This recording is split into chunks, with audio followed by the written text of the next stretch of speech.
All right, everybody. Old Big Jim coming at y'all from the Barlow Observation Group, BOG, located here in wonderful South Mississippi. Another Chamber of Commerce days. Of course, the area is still suffering from the rain. That's not going to go away. It usually takes a week or so for all that to get back in order, but it'll happen. From what I understand, the high pressure that moved in from the Midwest has pushed the line of storms out into the Gulf, and it's going around us now. But it's from what these local guys are saying, it's going to swing around and get on the East Coast there in the Carolinas and the Florida, the northern Florida area, and supposed to wreak havoc over there. Now, I don't know if these guys over here know anything about the weather over there, but that's just what they're saying. I got a new look, man. What do y'all think? Tortoise shell, got some turquoise. It's a little something different for y'all, I guess, huh? Old boy don't clean up too bad, I don't reckon. Be 69 years old. Anyway, let's do a cleanup. I got to do a cleanup on aisle 4. Somebody that I care a lot about sent me some photo, some screenshots and stuff about the subject that we talked about, or I talked about yesterday, on about the R stamp on the Rough Rider knives. Well, I may not have represented exactly and may not have used the proper verbiage to do said thing. But anyway, the original Colt knives had a C stamped in the bolster. Okay, now that Smoky Mountain Knife Works owns that Colt brand, then they were not obligated to follow any copyrights on that deal. So when they started the Rough Rider line, they at some point decided to put an R on the bolster. And now a lot of people says it looks like RT, and that may cause some confusion, and it does. There's the screenshot that this gentleman shared with me said that it was an homage to Teddy Roosevelt, and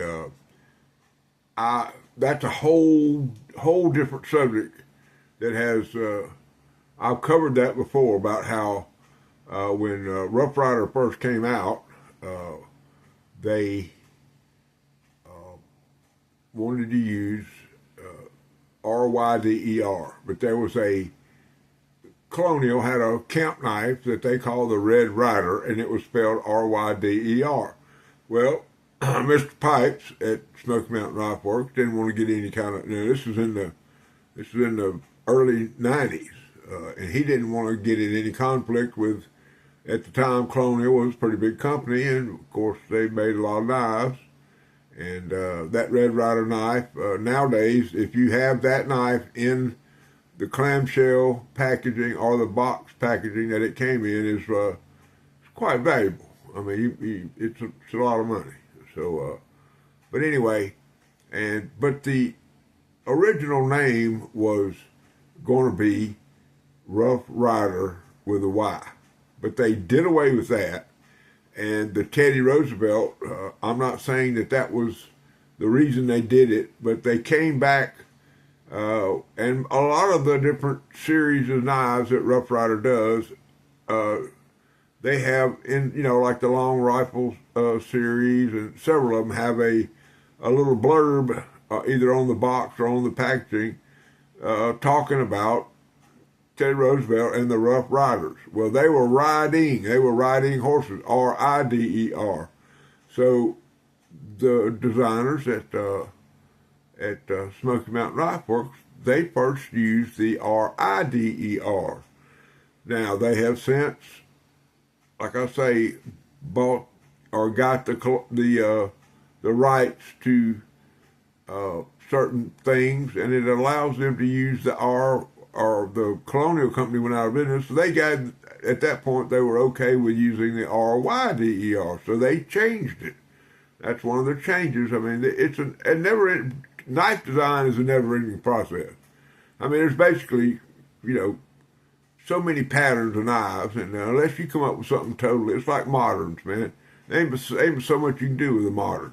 But anyway, I don't need to get into all that. This gentleman, I sent him, it was in a private message, and I sent him back my thoughts, and he gave me a big thumbs up and one of them thank you emojis with a pointing at you. And I think he understands that I may not have used the proper verbiage, but the screenshot, the guy used the word likely when he described the Rough Rider name and the Teddy Roosevelt link and all that. He said it was likely done. So he was stating his opinion. Now, most everything I bring to y'all, it's not my opinion. I've looked it up, and I'm going to find, there is a 2-part video where a gentleman takes you down into the basement while Kevin Pipes and this, I can't think of his my first name, but Will Holt, while they are down there actually designing knives, and they have some of these big volumes of these sketchbooks pulled out, and they're going over certain aspects of a knife. Of course, they got a wall full of knives on shelves that are prototypes. And, they'll bring one down and they'll go over it and say, well, on this page of this book, it says this. And then they'll say, well, then let's change it on that knife, but we won't do it on that knife. So it gives you a look at the design process that Smoky Mountain goes through.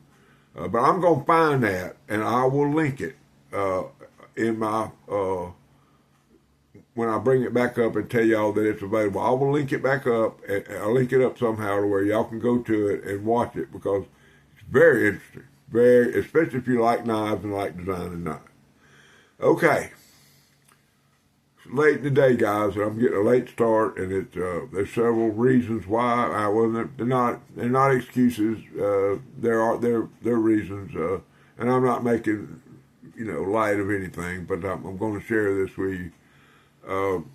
And for lack of a better word, y'all can see right there, Harold Terry, HEDC, dropped a video this morning about his grandfather. All right, Harold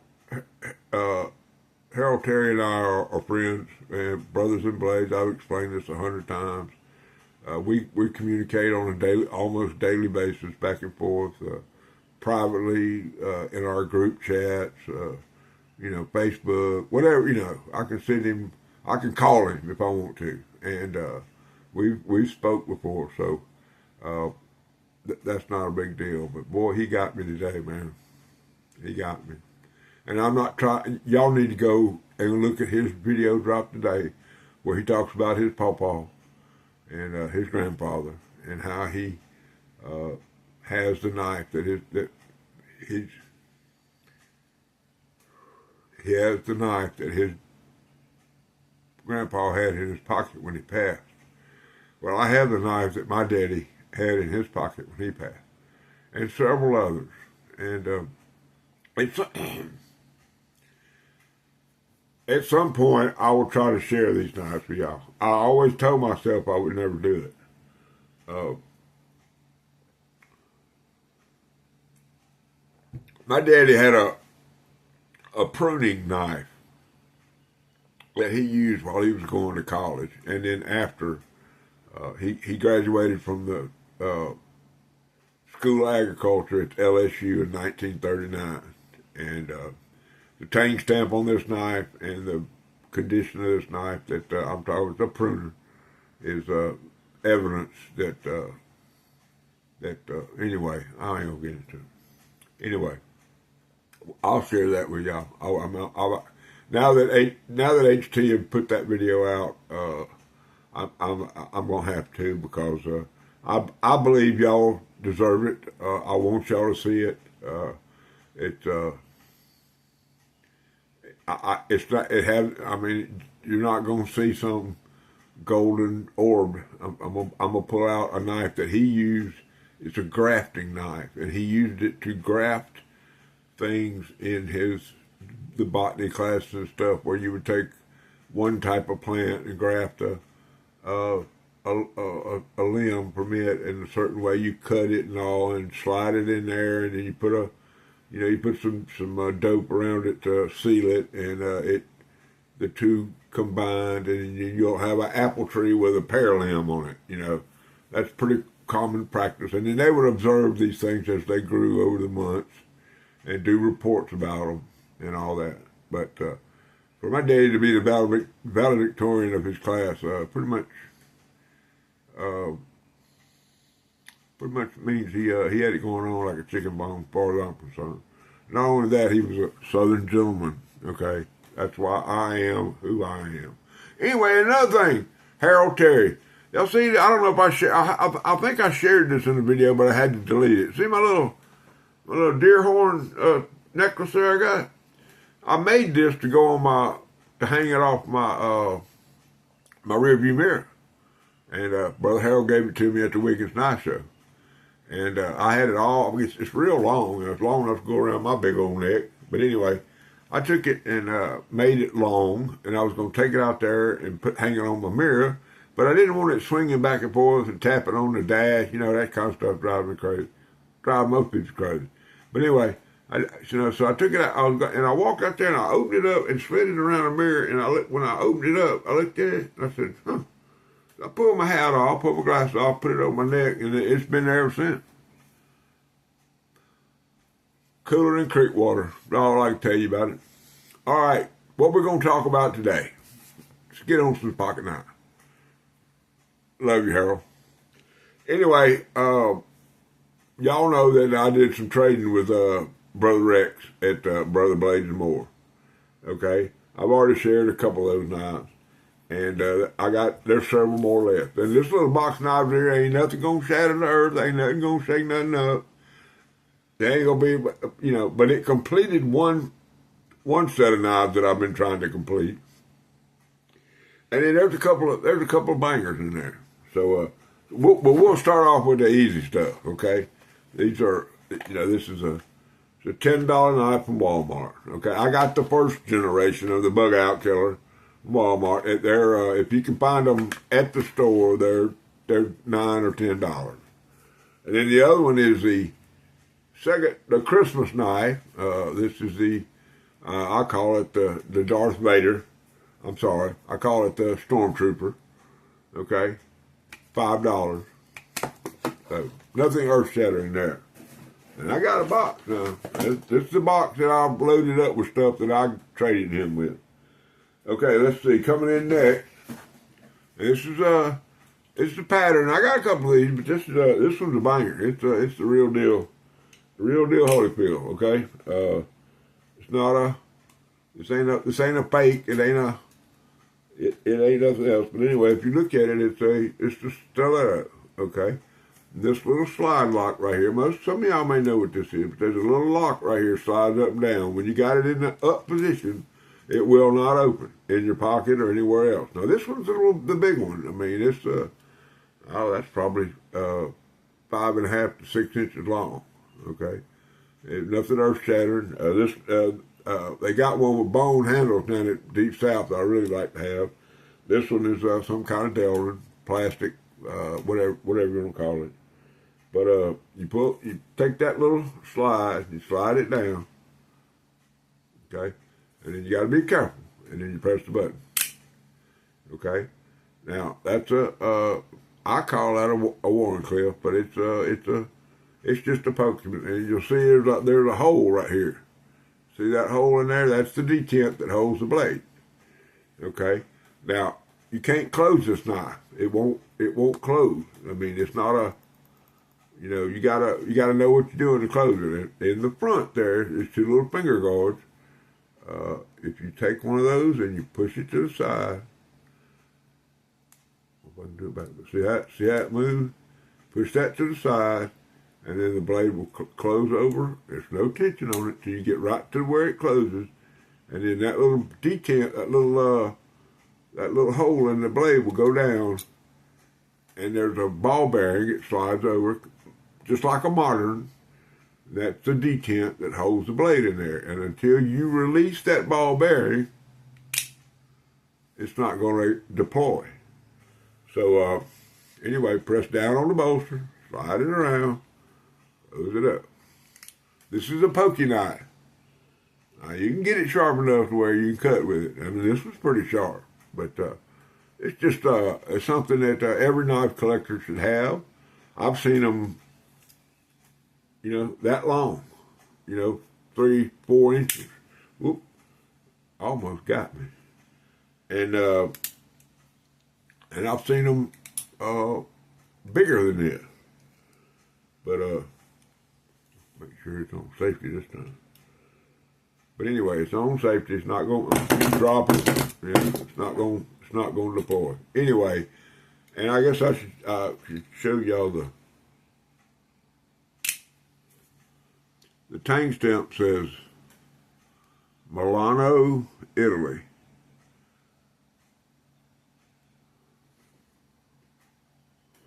Okay?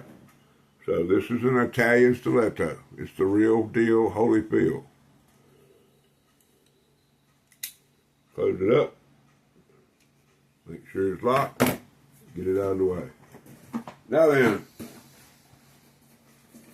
I don't know whether to do 1 or 2 or 2 or 1. I just don't know. But we'll pull this one out. All right. That box says Buck Knives. Now this one says made in China, which Buck Knives are made in China, but they still have the exact guarantee. Well, I'll show you when I get it out. There's the information. It is a 285 black Bantam. This completes my quad of the Buck Bantam. But when you pull the paperwork out, it's all there. Got the Buck guarantee. Now this one, if you'll notice, has the Daddy Buck in there. CJ Buck, I think. Is it JC or JC? Yeah, CJ Buck, the guy that answers the phone whenever you call Buck. This knife was made before his father passed. Let's see what we got. There's a message from the Buck family. But anyway, that's the I hate to say old man, but he's the old man that was around. Most of y'all seen the Buck Bantam, okay? This is the next to the last one. Okay, this is they got a 83, an 84, an 85, and an 86. And this is just thumb stud. Okay, and this is just, as far as I'm concerned, just as good as the American made. Because if it breaks, you send it back, they're gonna probably send you an American made, or fix it, send it back. Did I tell y'all I sent a Buck knife into for a spa treatment, and confirmation yesterday it shipped. I'm calling it a banger. Does the number 422 mean anything to y'all? And that's just the start of it. Anyway, Buck Bantam. Just a wonderful pocket knife. Got a mid lock. So right in the middle of the back, mid lock.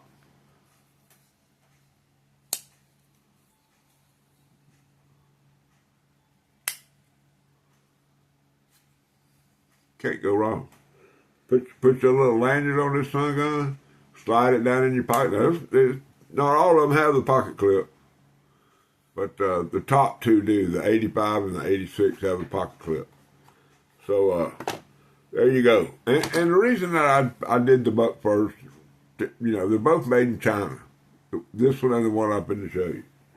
Now, this last knife, it's a banger.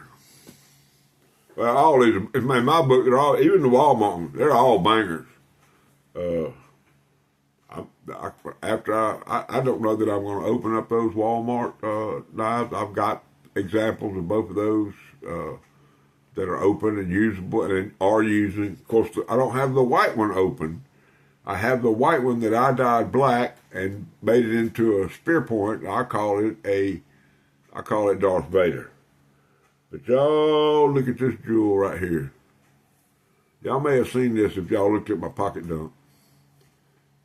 Okay? It's a Rough Rider gun stock in pearl. Look at the abalone insert there in the middle of the knife. Just a beautiful knife. Okay? And it has a standard gun stock blades. My boy Bubba up at Bubba's EDC, he said something one day. He said, "Man, that's the gun stock." He said, "I wish I had one of them. I ain't never had one of them." Well, from your lips to my ears, Bubba, because I sent you one, and you've already, thanked me for it, and that's fine. But spear point, that blade's probably 3 3/4 length. And this is a RIDER. So it's vintage. I mean, I know y'all probably not going to be able to see that, but inside, it's got the U-shaped bolster with Rough Rider written in it, and then below it right there it says, well, in the bottom of it, but it's got the 2 R's double stacked in the anvil, and written on both sides it says RIDER. And just sharp. Every that's what gets me about folks. Half stop.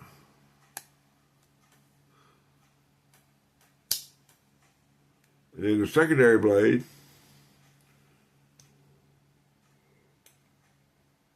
Boy, it's got some spring. Boy, it's got some spring.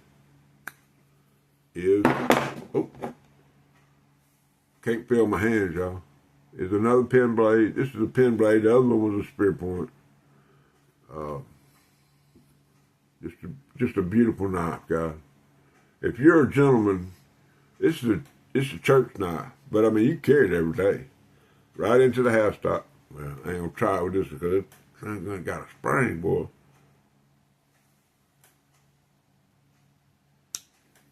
Right into the half stop. Just a beautiful knife right there, guys. Yeah, it don't get no better than this. I think I got 2 or 3 of these.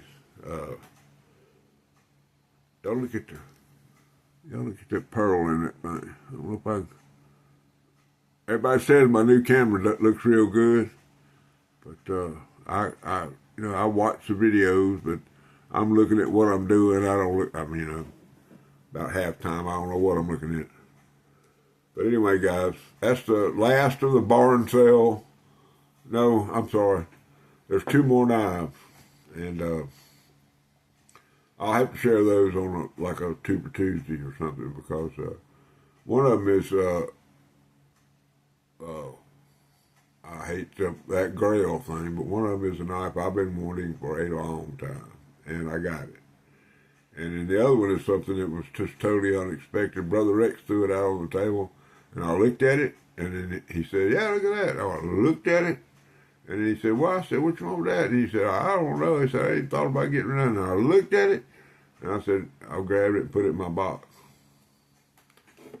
So there you go, guys. Hey, look, glad y'all here, man. Love every one of y'all. I think we're over. I think we got like 732, something in that area. So we ain't got far to go, guys. I don't know why. I haven't looked at the analytics in quite a minute, but y'all need to, well, y'all don't need to do nothing. I need to do something, but I'm trying. I'm putting out content. I hope it's, I may get to a level and not go any farther. I just don't know. That's not why I do this. I do this for y'all. And but anyway, as soon as I get to 750, guys, we're gonna drop the bomb.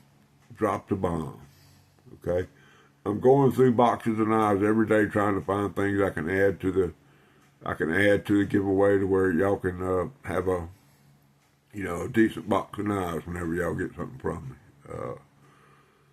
I I don't know what else to tell y'all. It's Thursday. I am thankful. It's a thankful Thursday. I'm thankful for Brother Rex. I'm thankful for Harold Terry. I just got back from Deep South. I hadn't been back. I walked in the door, sat down, started recording. I went down there and dug through the dungeon, found a couple of projects for Modified Monday. So Modified Monday is gonna be a banger, guys. It's gonna have a couple of good ones in there. Y'all see me smiling, man. I found two knives that anyway. So the auction at Deep South is tonight. They've already dropped their live, and old Barlow Brigade made an appearance. So y'all go watch the pre-show. It's up and running. I don't know. It may be on Facebook. I don't know if they dropped it over on YouTube yet. But okay, guys. I love each and every 26 minutes. Big Jim. The only thing left for him to say is that I love each and every one of y'all. I'm glad y'all are part of my family, and y'all carry a sharp knife. Rule number 9.